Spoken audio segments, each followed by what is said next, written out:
Bonjour mes amis, j'espère que vous allez bien. Bienvenue dans cette vidéo. Je vais parler de ce sujet, l'apprentissage d'une nouvelle langue en ligne versus l'apprentissage dans une salle de classe traditionnelle.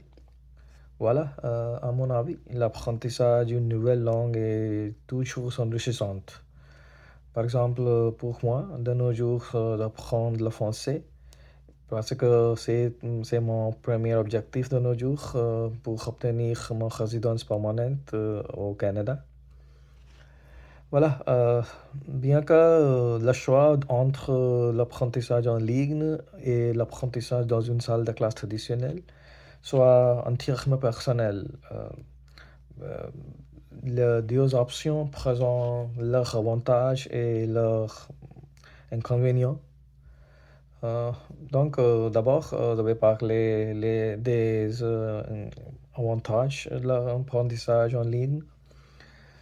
À mon avis, le premier avantage de l'apprentissage en ligne c'est là, on nous aide à gagner beaucoup de temps et de l'argent en même temps.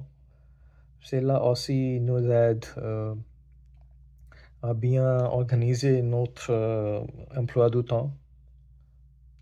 Euh, Par exemple, en mon cas, j'habite en terre britannique, Colombie-Britannique et en tout cas, ma professeure habite en Ontario. Il n'est possible pas pour moi suivre un cours en ligne. Voici pourquoi je préfère un cours en ligne. Voilà, maintenant, vous avez parlé des inconvénients de l'apprentissage en ligne. Selon moi, le plus grand inconvénient est le manque d'interaction humaine.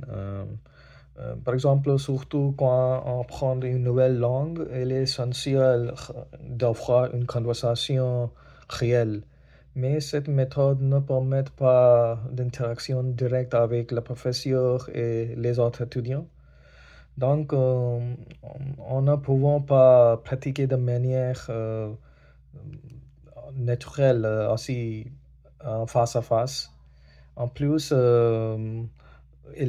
quand nous sommes à la maison, il est très facile pour d'être distrait. Et donc, il est essentiel d'avoir une discipline personnelle pour rester concentré, surtout avec d'un cran.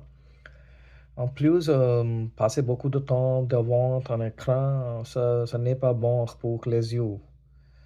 Voilà, pour conclure, dans l'apprentissage en ligne et l'apprentissage dans une salle de classe traditionnelle, présentent leurs avantages et leurs inconvénients.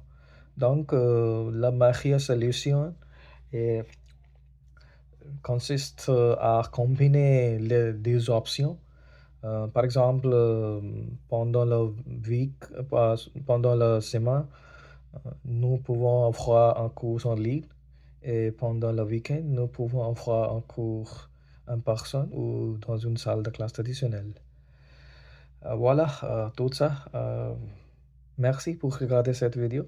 À bientôt dans une nouvelle vidéo. Au revoir.